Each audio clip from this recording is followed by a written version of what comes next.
Welcome to Giant Cocktails, a podcast where two lifelong fans talk about the San Francisco Giants while drinking homemade cocktails.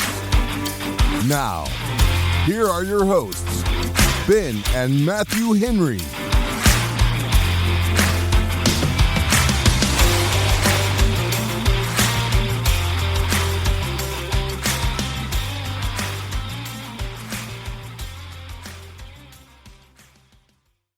Welcome to another episode of Giant Cocktails. I am your host, Ben Henry, alongside my brother, the afternoonified Matthew Henry.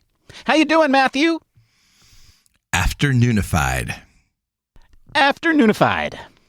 It's better than morningified, I think. Yeah. Mornings are horrible. Horrible. Yeah. I'd rather be afternoonified, sleep through the entire morning, get up, and now all of a sudden, you have the whole rest of the day ahead of you. Fully That's rested. Right. That's right. You have the full day ahead of you and probably part of the next morning. That's right.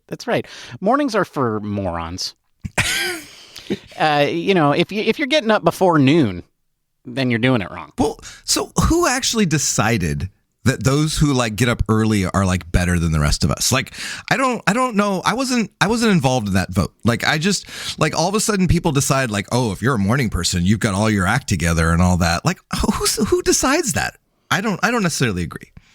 I think it was the first humans that decided that when the sun came up and it hit their eyes, they should wake up, and they started doing things to take care of the village or whatever. Yeah. I guess, make sure that and they were mad that us lazy people, the ones that were awake in the middle of the night watching for predators, right. They get mad at us for being lazy.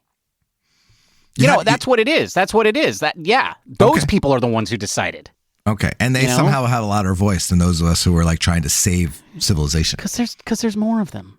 There's more of them. Yeah. There's more of the people in the middle than there are of us exceptional people out here on the edge. Okay. Well, as you were explaining, I asked ChatGPT what afternoonified meant. I was just kind of BSing my way through this. And it says that it's a delightful Victorian era slang, meaning that I'm sophisticated, educated, and well-informed. It says essentially it's a compliment, suggesting you're a person of refinement and intelligence. So I afternoonified it is, Ben. I am afternoonified. Indeed. Times 2. Indeed. You know what? You're Friday afternoonified. Oh, wow. Thank you for that. I feel like that's the best compliment you've ever given me. It probably is. And just so everybody's clear, this is only because it's a bit on our show. Oh. All right. Okay. Well, so you know what that means, Matthew? Now that we've gone through the part where I give you the compliment, you know what's next. Don't tell me that it's time. It's time for an uncomfortable truth. No, what? Yes. All Listen, if you don't want to come up with your own, you can just comment on mine. Oh, okay. All right. Okay. So here's the uncomfortable truth. What's the only thing worse than being too short for a ride as a kid, Matthew? Well, okay. What? It's being too tall. And that, folks, is what middle age is like for all of life. And this is a discovery I've made as I have reached middle age. And that is my uncomfortable truth. I feel like middle age is more like you don't even go on rides anymore. You just sit on the bench, and watch the rides. That's yes, Matthew. That's exactly right. For all of life, you're benched. I am. You're not even third stringer. You're off the team.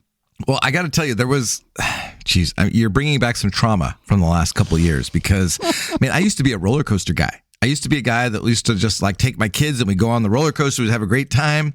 Now, if I go on the roller coaster, then for at least an hour afterwards, I'm trying to maintain my balance. I'm walking around a little like I'm drunk. And wait. Hey, can I just let's do a quick sanity check. Okay. Are you drunk? No, that's the problem. Oh, okay. I feel like I'm drunk, but I haven't had anything to drink. And so I feel like middle age is just sitting on the bench and watching your kids ride the rides. middle age for me is like waking up, like going to bed and sleeping in my bed is the most dangerous thing that I do. Well, you're going to get injured coming out, right? Yeah. Yeah, like every morning I wake up with some new ailment. Like went to bed fine, woke up the next day, and my ankle or my back or my knee or my neck or all of the above is like in pain and in pain for days. If I don't get up out of bed without a limp, then that's a good day. Like I feel like I'm limping out of bed. Like I've just been shot in a leg or something. It's awful. Getting old sucks, man. Yeah. Do you think that's why people listen to the show? Probably not. Anyway, today is Sunday, December 22nd, as we record this podcast.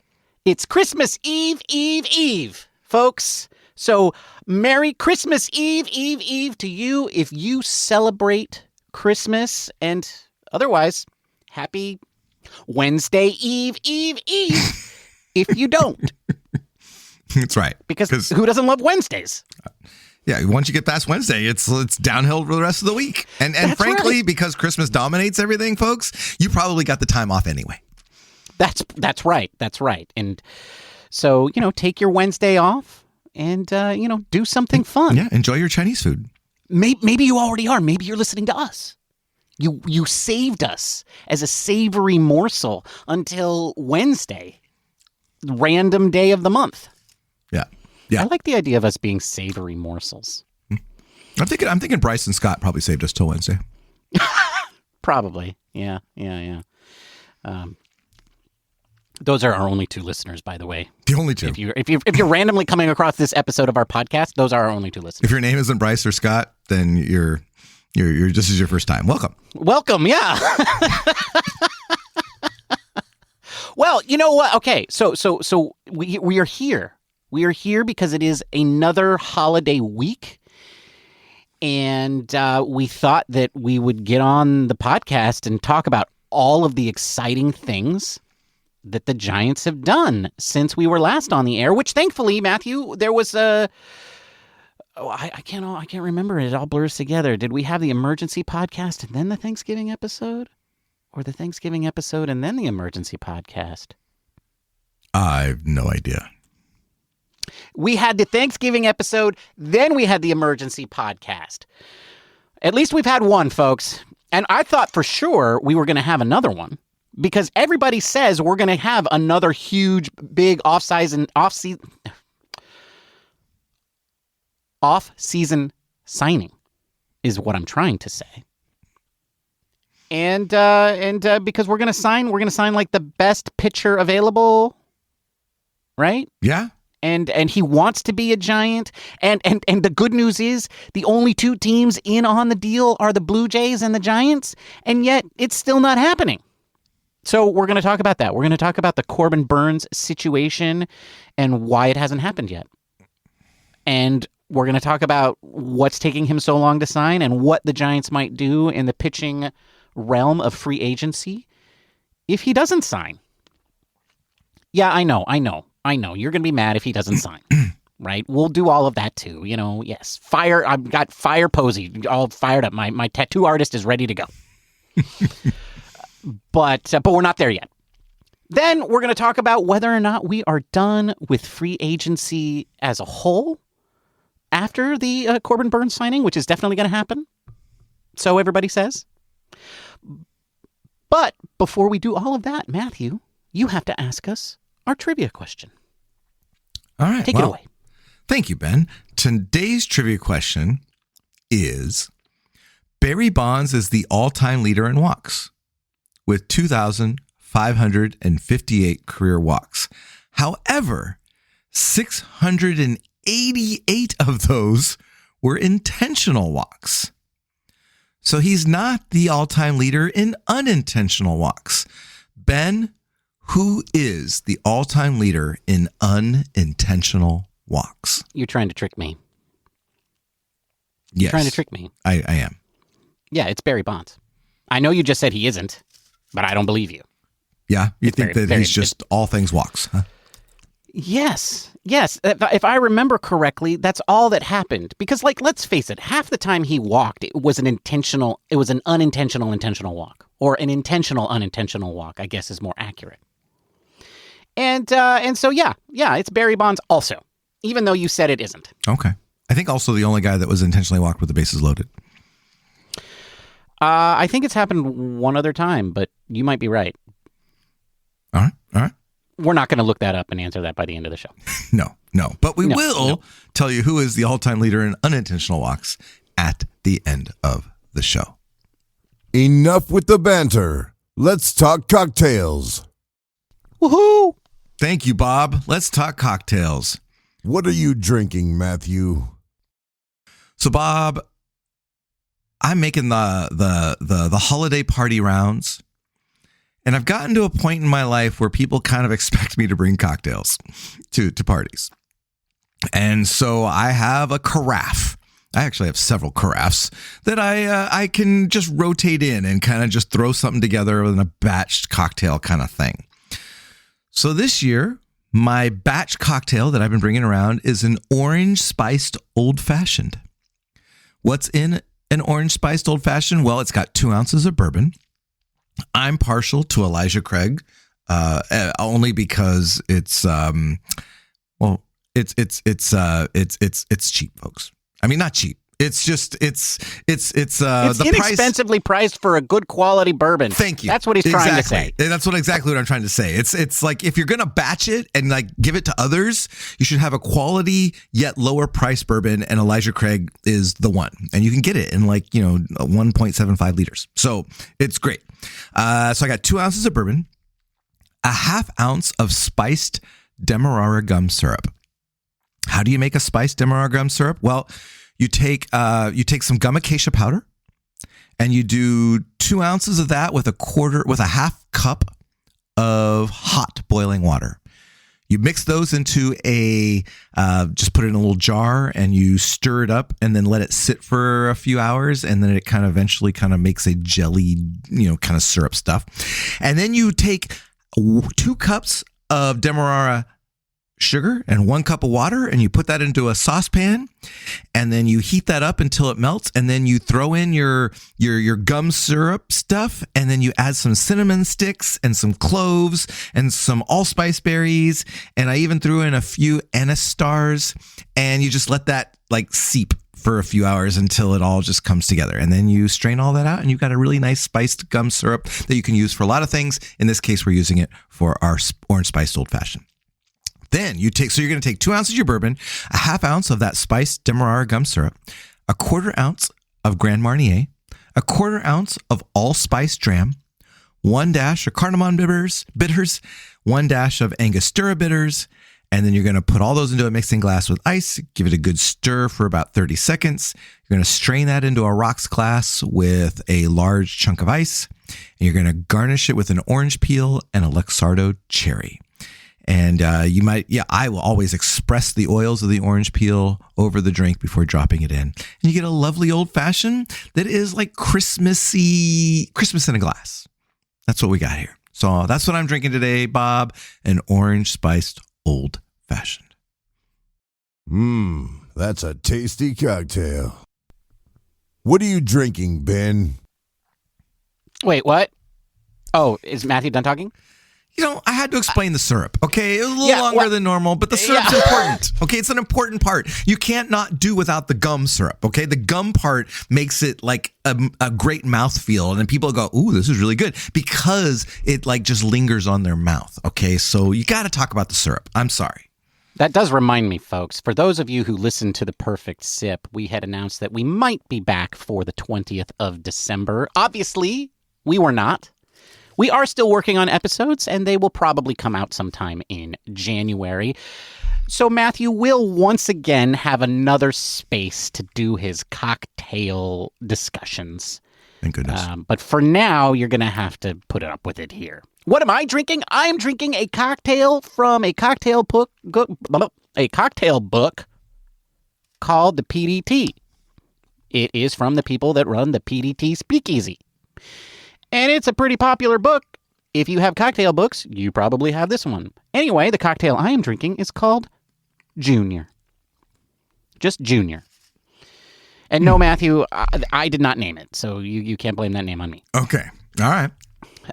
And what is in Junior? Well, Junior has 2 ounces of Rittenhouse bottled in bond rye whiskey, 3/4 of an ounce of lime juice, 1/2 an ounce of Benedictine, and then 2 dashes of Angostura bitters.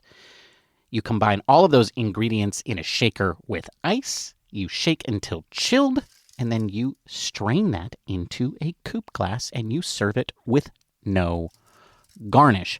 And this drink, folks, it's a little, you know what? It tastes like Rittenhouse rye.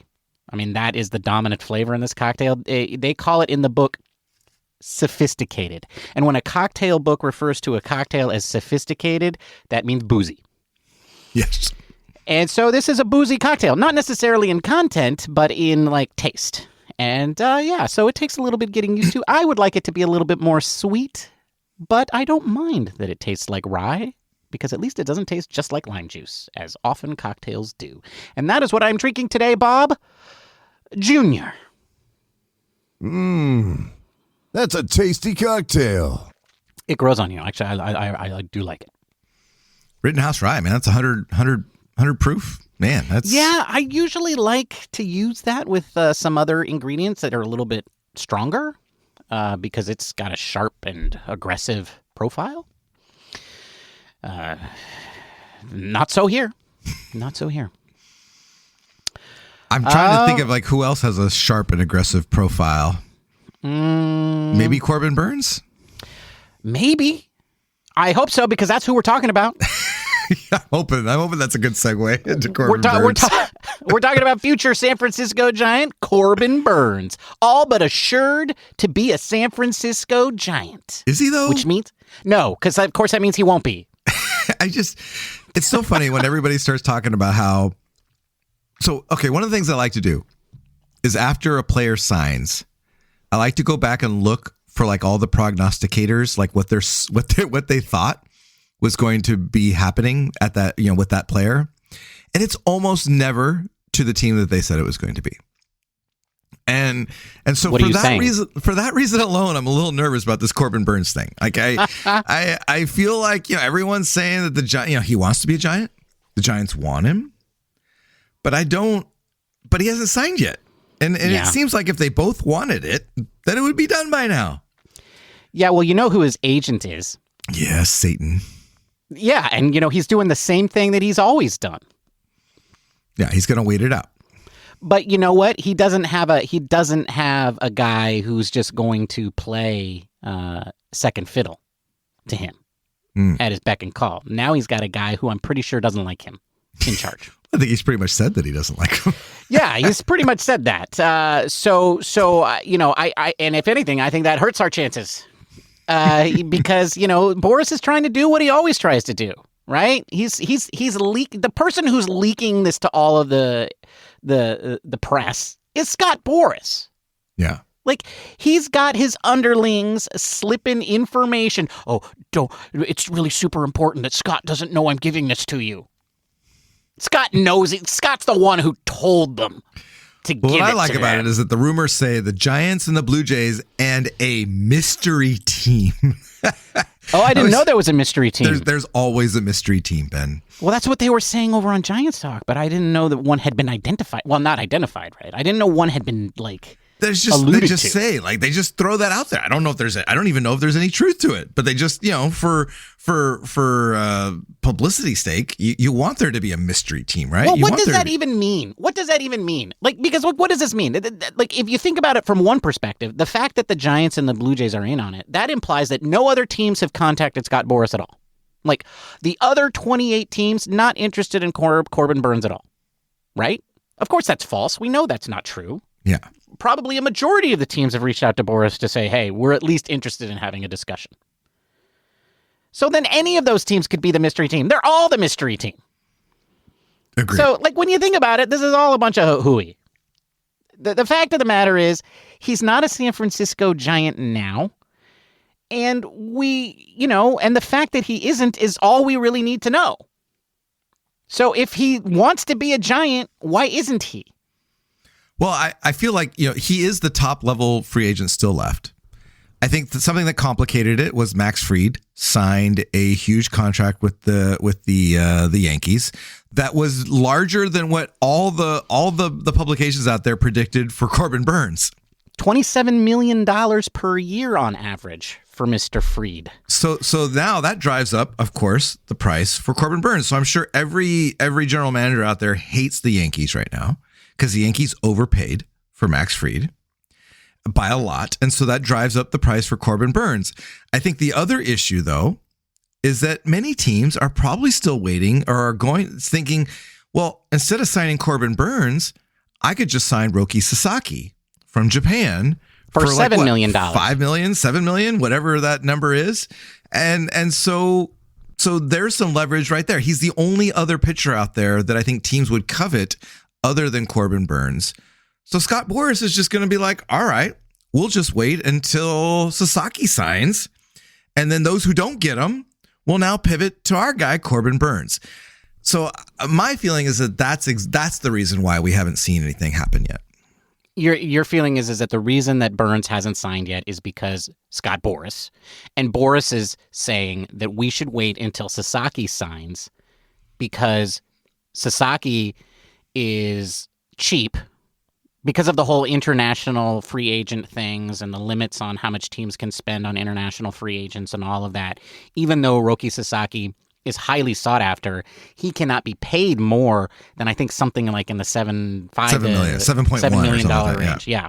And the Giants, because they're limited in the amount of free agent money, international signing money that they have, can't even offer him.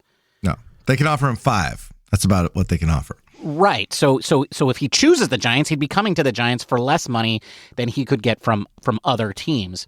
And again, that's because they've been penalized because they exceeded the luxury tax, which is why on this show, we often talk about why it might be a good idea to get back under that tax because that helps remove those restrictions in the future. So you're saying that that's what's happening. Which and we all know that Roki Sasaki won't sign until January 15th because of reasons. Because that's when the international signing bonus resets for every team.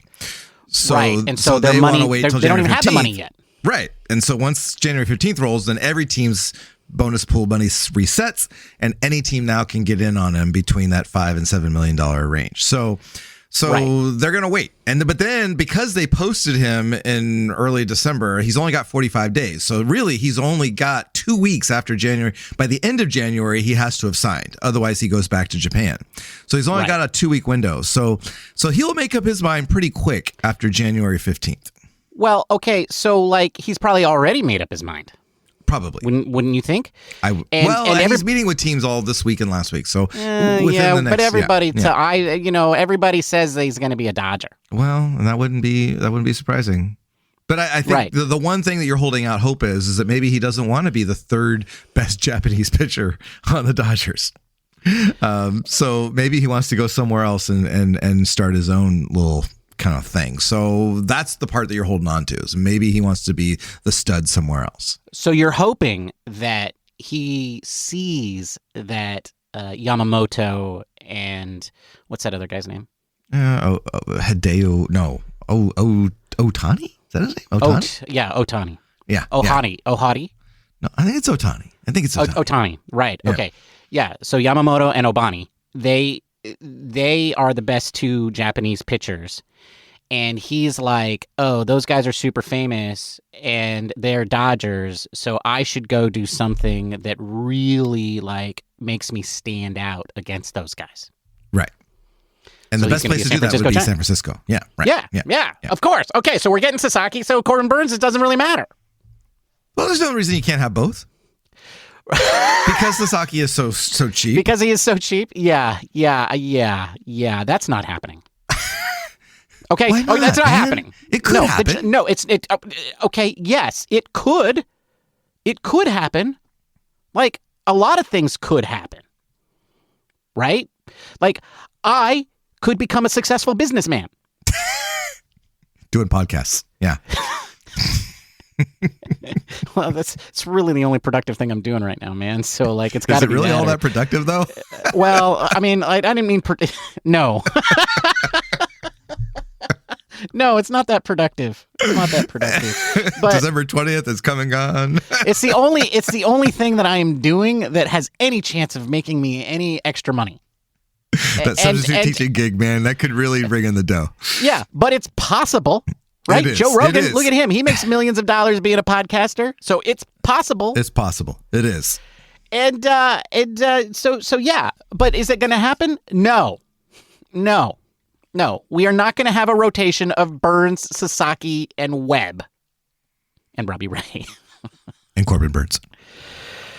I said Birds.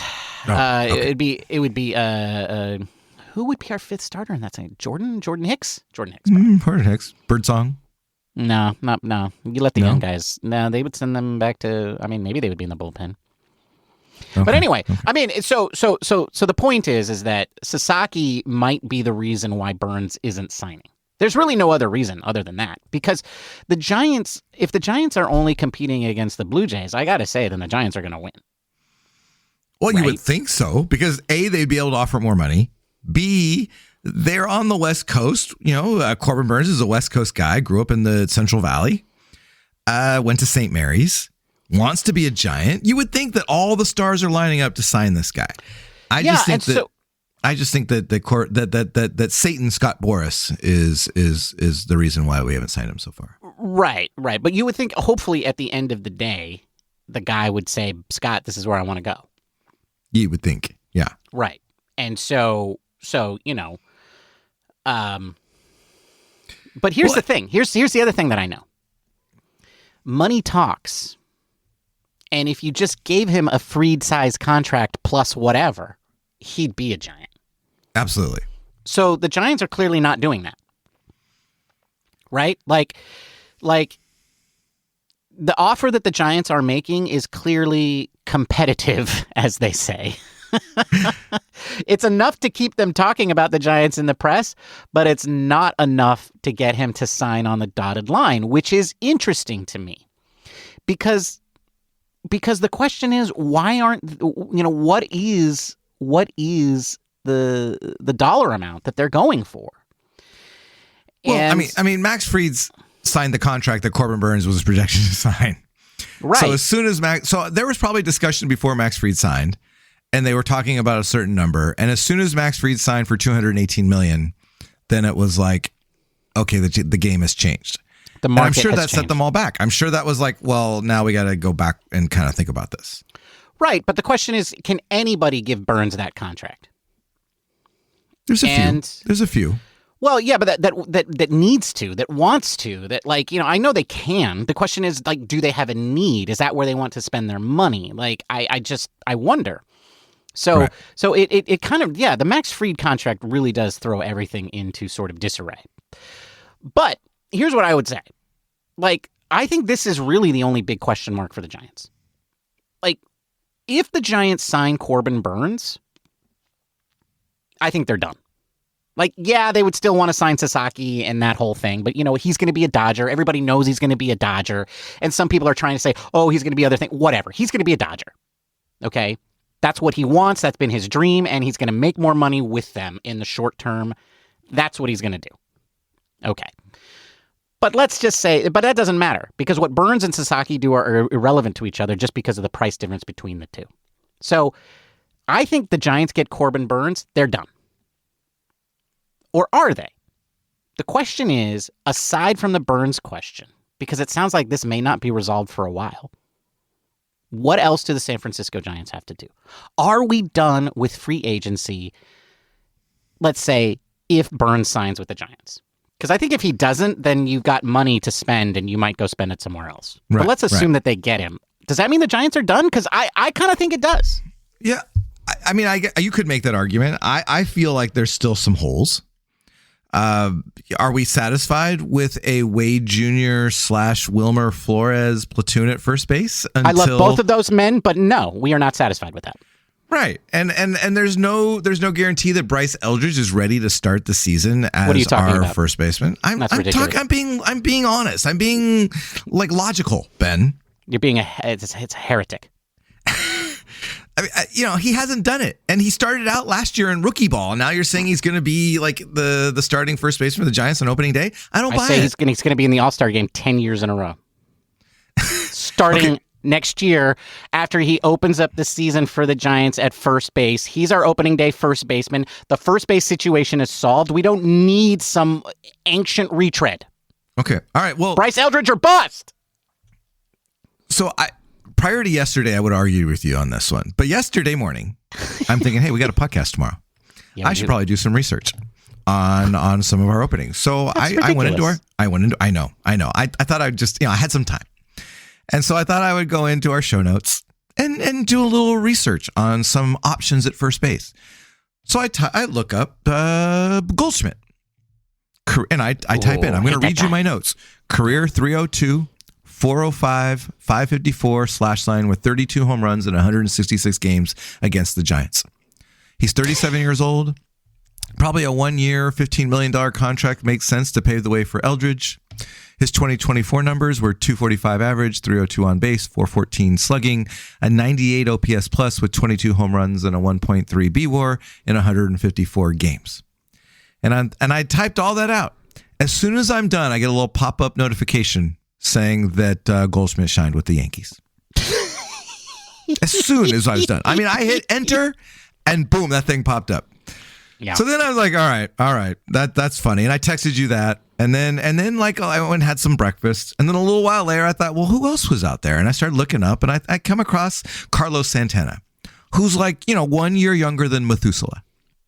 But won a Gold Glove last year. For reference, how old is Methuselah? Well, Methuselah was 39 years old. Carlos is 38. Okay.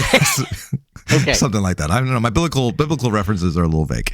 But his 2024 numbers, 238 average, 328 on base, 420 slugging with 23 home runs, but a 109 OPS plus and a 2.5 BWAR in 150 games. He could be had probably for about a $5 million, 1 year contract. Those seem like legit. I typed that all in. I typed it all in. Nice. As soon as I'm done, a little pop-up appears on my phone that says, Carlos Santana signed by the Guardians. So now I'm like, maybe the Giants didn't really want to do that. Maybe they're happy with a Lamont Wade Jr. going into Bryce Eldridge kind of thing. Maybe that's the plan all along, because they certainly could have had those guys for the price that they signed.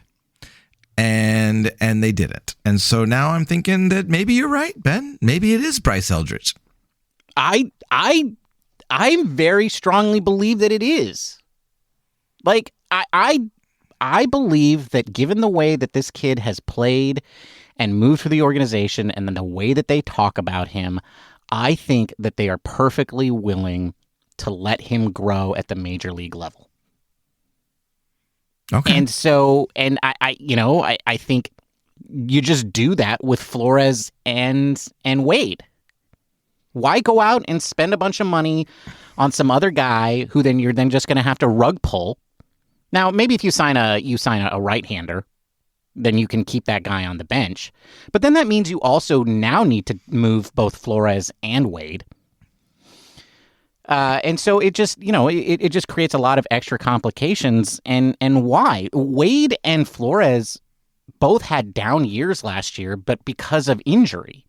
Right. Wade's numbers, if you look at it outside of the games played, which was only 117, he had a decent year. He had a 260 average, a 380 on base, 381 slugging, which is not great, but 121 OPS plus, and a 2.1 BWAR.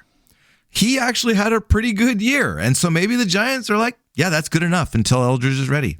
We're okay with that. And he's the one most at risk, right, of losing his job when Eldridge shows up because he's the lefty.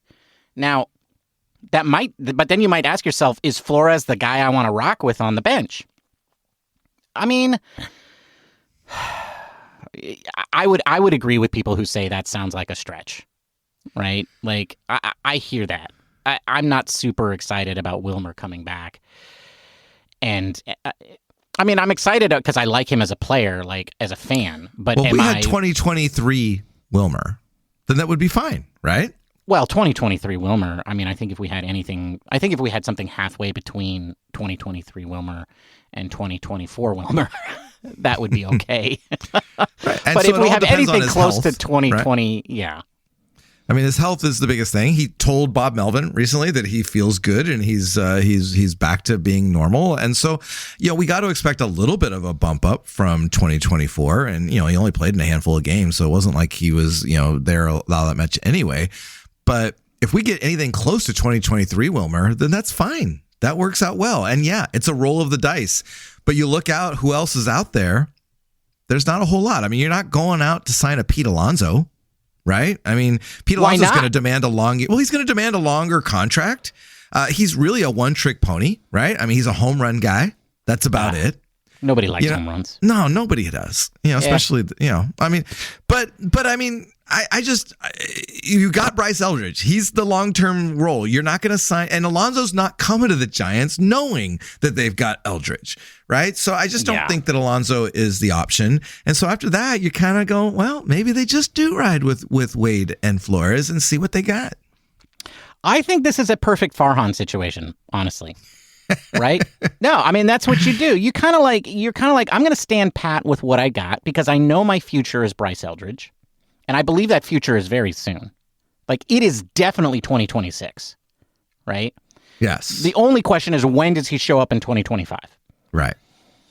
And I see some people still who don't know the Giants at all who are talking about, a September call-up. Those people are idiots who don't know anything about the Giants. Like, Eldridge is showing up way before September. I am joking when I say he's going to be opening day. But at the same time, I wouldn't argue against. I wouldn't hate it. I wouldn't hate it. Mm-hmm. And so he's going to show up sometime between then and now. So yeah, I agree. Like, there is no long-term solution at first base. So Pete Alonso is not the guy. And then I think there are a bunch of other yellow flags with Alonso that kind of rule him out. I get that the more casual fan might look at Alonso and say, why don't we just go get him? And that's why, right? Plus, there's all kinds of other reasons. He's going to be too much money. He's got a qualifying offer. It's just blah, blah, blah. There's all kinds of reasons not to sign him. Mm-hmm. But on the other hand, if things do get down to, say, Pete Alonso's looking around in early February for a job, then maybe you sign him to a shorter contract? Okay. I might be okay with that. But then I do really think that still cause complications with Eldridge. So I think that's why Alonso is just not going to be the guy, because he's not going to want to share a job with a kid. No. And he's also, and then from the Giants' perspective, for a short-term contract guy, are you really going to give up qualifying offer like draft picks and bonus pool money, to sign somebody? I don't see Alonso being the guy. Let's just look at him in Baseball Reference here, because look at how many games he's played. Wow. Okay. So he played 57 games in 2020 when they played 60 total in the season, right? So he missed 3 games in 2020. He has not played less than 152 games in any other season. And in 2024, he played every single game. Do you think that's the guy who's going to sign a contract to go play for a team that wants to bring up their young prospect to be their new first baseman sometime this year?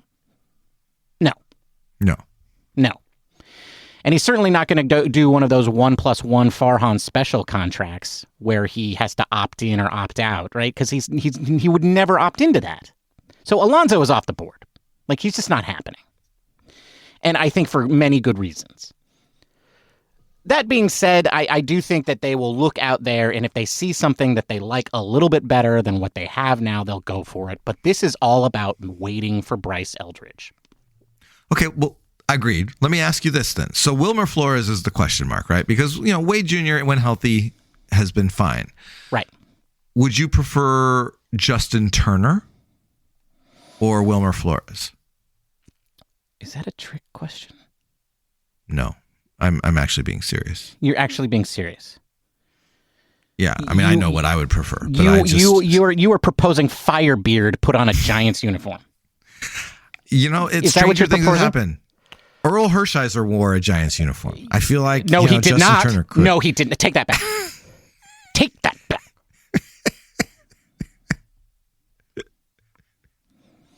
So you're saying no, Justin Turner, just because he's a Dodger, that you wouldn't want him back? No, there shall be no Firebeards here. Mm-mm. Oh, okay. No, on principle alone. I'm not even going to go look at his stats. I don't want to know. What I know is he's Justin Turner, and I hate him. That's what I know. No. He didn't have a terrible season last year. And he hit left-handers while Wade Jr. hit right-handers. And so I'm just saying there could be a match there. There's something wrong with you. Like, this is just it's just the off season. That's the problem. This is the problem with. Okay, yeah, it's been too long. It's been too long for you. You're starting to go crazy. And that's the problem with the world today is that ideas like this, people are just like, oh, this should be pragmatic. I've also had 2 old fashions. Yeah. I poured myself a double. Maybe that was a problem. Yeah, those orange spiced old fashions, man. Oh, they're so good, man. Yeah, so good. Well, it's all that time that it takes to make that gum syrup. It does. Yeah. Hey, I'm down to it. I got it down to a science. So I got the syrup made within a couple hours. Tops. Can you make you can. So you can't. It's easier to describe how to make them than it is to actually make them. Yeah. Because it felt like 2 hours when you were talking about it. Serious. All right. So first base is still question mark. You're saying Bryce Eldridge. I'm saying maybe there's some options. Well, the original question is, are we done with free agency? So far, I've won debate number 1, which is first base. Well, okay, but there's still like some outfield / DH like spots that are available. Okay. And so I'm going to throw out a couple names for you. Don't say Jorge Soler. No, definitely won't say Jorge Soler, but I am going to say Anthony Santander. All right. Okay. Switch hitting outfielder who hit 44 home runs last year. And the only reason I bring him up, and the reason I bring up outfield, is I looked at Fangraphs projections of the opening day lineup, and they have Elliot Ramos as the opening day DH and Grant McCray as the opening day left fielder. Okay. So there seems to be like Anthony Santander seems like that would be an upgrade over good old Grant McCray. Okay, so first of all, that's wrong. Okay, I don't know what that's about. They are not Grant McCray. No, like if this was the roster they went with, no. It's almost like a Farhan roster. There's also Gerard Encarnacion, Marco Luciano. There are other options. None of them hit 44 home runs last year.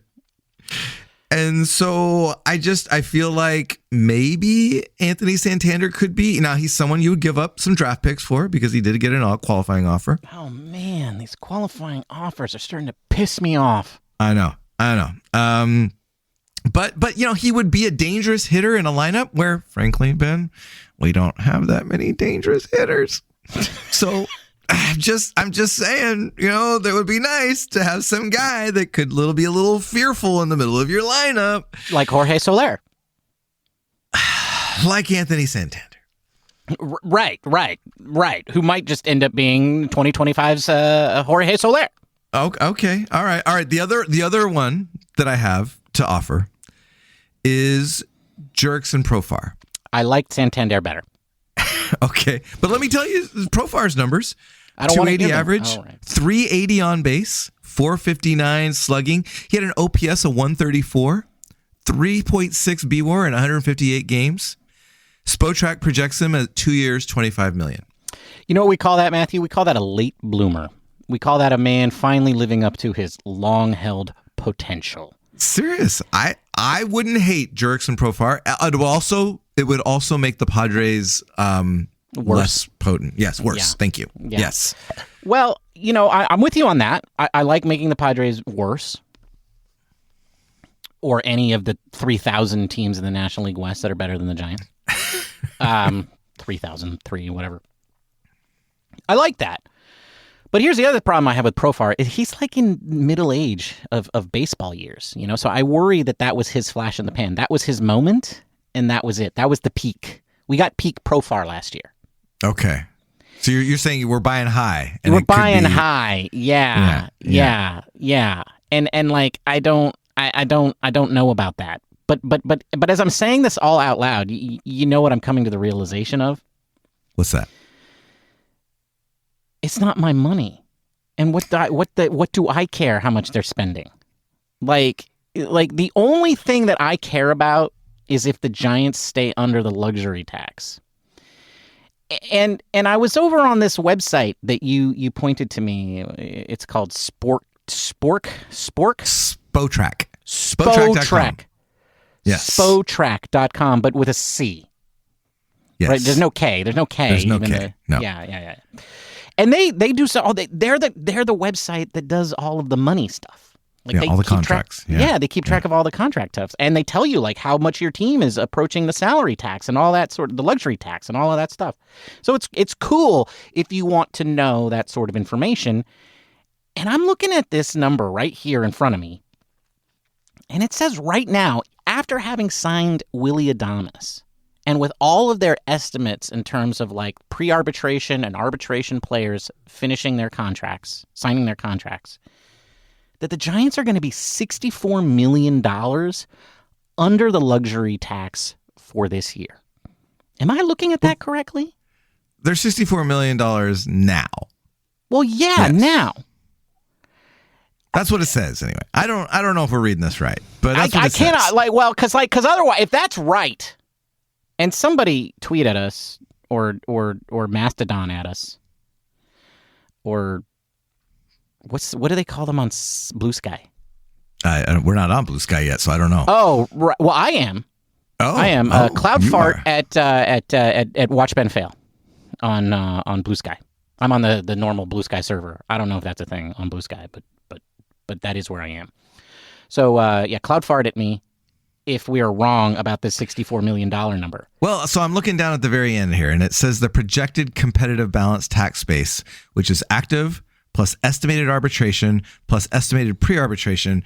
It actually shows that they've got $41 million left. $41 million. So I say, give Mr. Burnes his $30 million or whatever it is he needs. And then you got $11 million to spend and stay under the tax. Now, I understand. That makes mid-season trades a little bit harder. But here's my idea. Okay. You ready? Yep. They're smart. They'll figure it out. Oh. Are they smart, though? Are you saying Buster Posey's not smart? Don't say he's smart for a baseball player. Don't say he's smart for a baseball player. That is so insulting. I'm saying he's a good baseball player. I don't know how smart he is. He's a catcher. Simultaneously, they have to be the smartest guy on the field, but they also choose to, I don't know, they call them the tools of ignorance. I don't know. This is a conundrum. Anyway, so that's what I'm saying, Matthew. That's what I'm saying. I'm saying they have $41 million to spend. That is easily, so first of all, that is easily enough to make Corbin Burnes happy. And give $11 million to Firebeard or ex-Padre or Santander or whoever. All of these names that Matthew went out and found. I was just worried that every time you say a name, Matthew, they're going to sign with somebody else, because that seemed to be what was happening. It does seem to be what's happening. Yeah. So the real question is, like, where is the payroll going to land? And I understand they do want to leave room so that they can go make midseason acquisitions. Like, that is a thing if they want to stay under the tax. So, but all of these things get prorated also. So if you start out under the tax and then you trade for somebody's second half of the season, it's not like you take on the full season salary against yours. But it does impact things. So I do understand that they need to leave room. But the point is, they should have enough to sign Burnes. Oh, absolutely.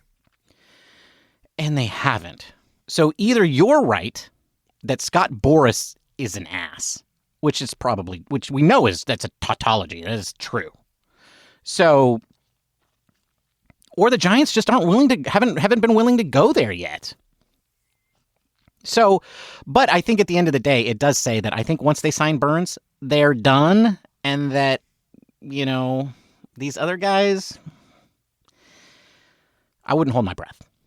Okay. I wouldn't hold my breath. I think the only thing that makes me a little bit optimistic about them maybe not caring about the tax is that our boy Alex Pavlovich did say that Buster had convinced ownership to spend this year if necessary. And so reading between the lines, that made me feel like maybe the payroll tax is not as big of an issue as it was maybe at the beginning of the year when we heard that they were trying to cut payroll.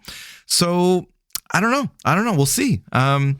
But if they don't sign anyone else, are you wearing a bag on your head? Are you that? Well, I got to say this, like, the only reason to be I've said this many times, like, I am not the kind of person that's going to go get angry that rich people aren't spending their own personal money for my entertainment benefit. Like, I'm not going to be that guy.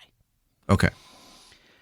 But that's, like, at the same time, like, they should be breaking even on this because they are going to make money when they sell this team.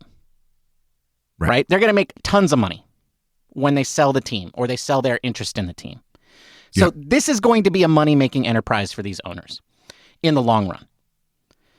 So they better not be in a position where they feel like they need to spend less than the luxury tax because because the team's finances can't handle it.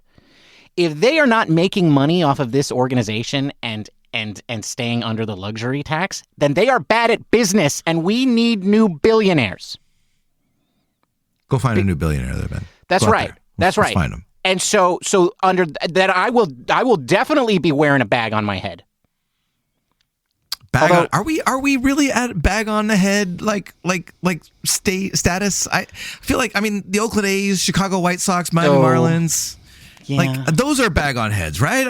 Giants aren't bag on heads. Okay. Look, the White Sox are bag on heads kind of guy. The A's are pitchforks and torches. Okay, let's just be clear about that. Like, yes. Okay. But no, I guess you're right, because that's for like teams that are losing. Like, what do you do if you're just always mediocre? Like, you're always finishing at 500. Groucho Marx glasses. That would be. Oh, I see. That would be what I see. Right. It looks like you're wearing a disguise, but everybody knows who you are underneath. Yeah, you're still embarrassed to be associated with teams, so you want to so you're gonna wear the Groucho Marx glasses, but right. But you know that people still know who you are. Right. Or you're just two middle-aged men who are looking for a little bit of notoriety, and so you put the Groucho Marx glasses on when you're at the game, so that the cameras will look over at you, but everybody will know it's you. That's right. Yeah. Brought to you by Giant Cocktails. Yeah, if you see two men wearing their glasses, Groucho Marx glasses at the games, come say hi to Matthew and Beth. Exactly.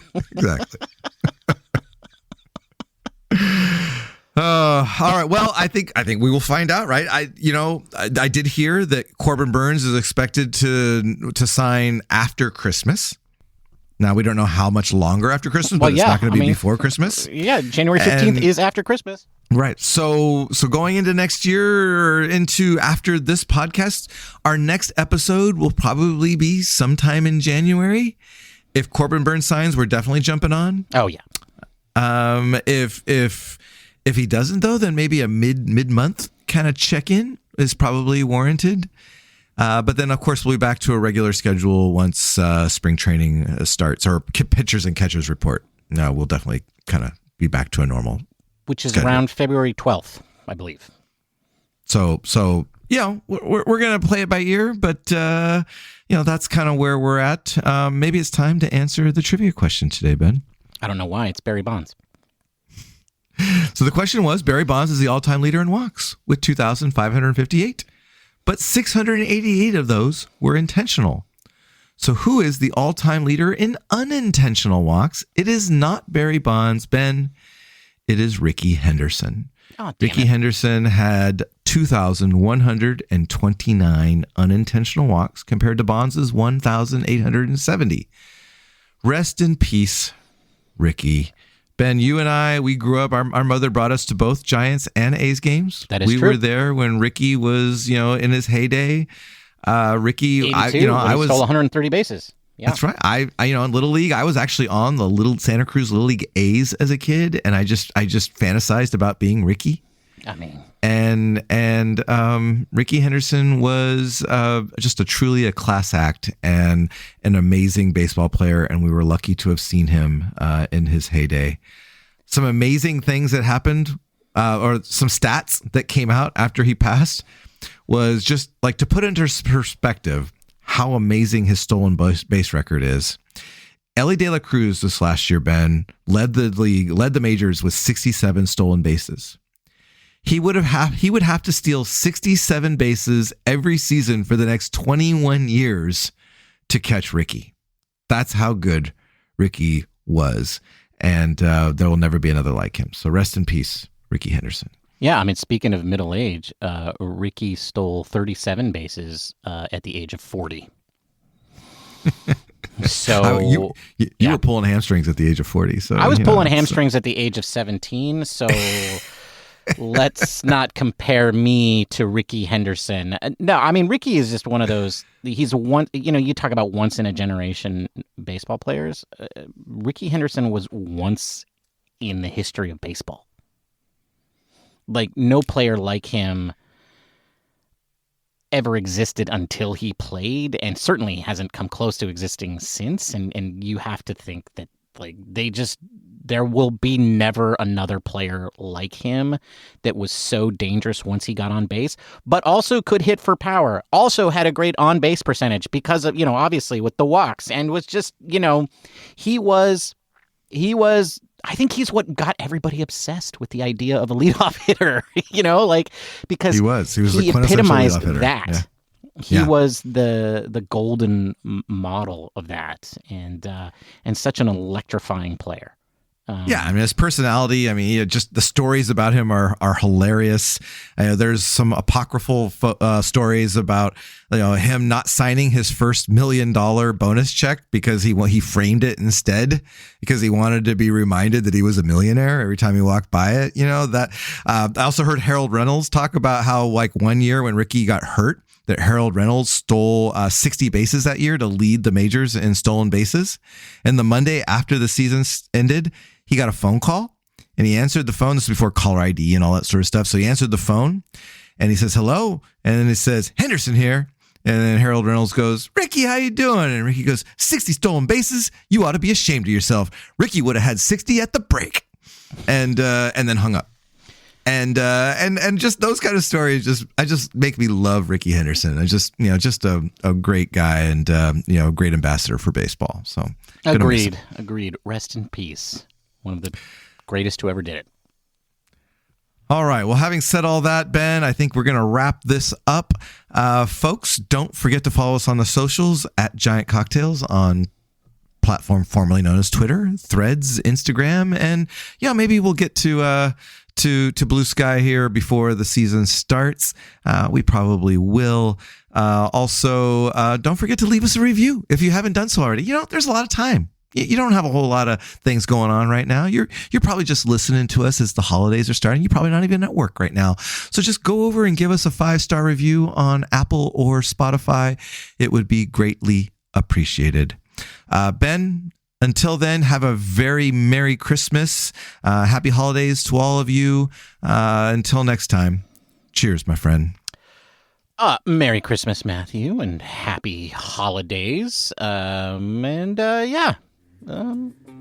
Cheers. Goodbye.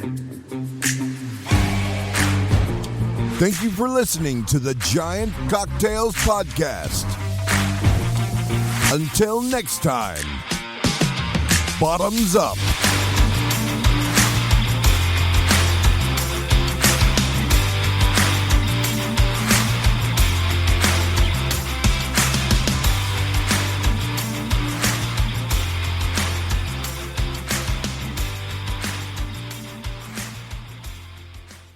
Was I supposed to say something different? Probably, but I don't remember what it was.